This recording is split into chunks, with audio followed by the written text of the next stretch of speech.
Bugün size ana arı yetiştirmeyi göstereceğim. Deməli, ana arı yetiştirmək üçün bir ədəd damazlıq arı ailəsindən bir çərçivə seçirik və həmin damazlıq ana arı qoyduğu yumurtaları götürürük şanın gözlərinin içərisindən və bu üsküklərin içərisinə ehmalca yerləşdiririk.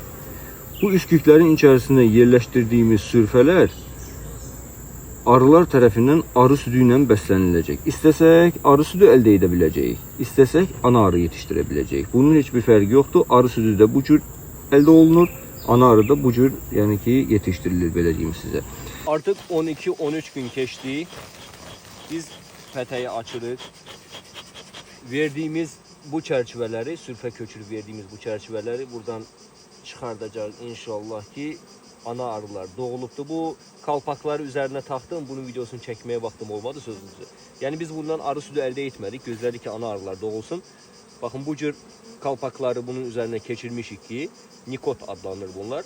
Geçirdik ki ana arılar doğulanda diğer yuvaları dağıtmasınlar. Bakın burada olanlar tutmuyor.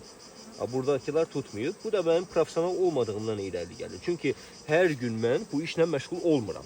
Yani bu işle məşğul olanlar arı südü her gün elde eden, ana arı yetiştiren insanlardır. Ona göre ben arada sırada bu məhsulu arı südünü elde ettiğim için ve həmçinindəki ana arını arada yetiştirdiğim için ideal bir şekilde yani tutmayıb. Her koyduğum sürfə tutmayıb. Zədələnmişəm ve bunları arı qəbul eləməyib.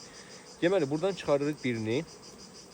Deməli bakın burada içeride ana arı doğulub gəzir. İmkan daxilində inşallah ki uçub getməz.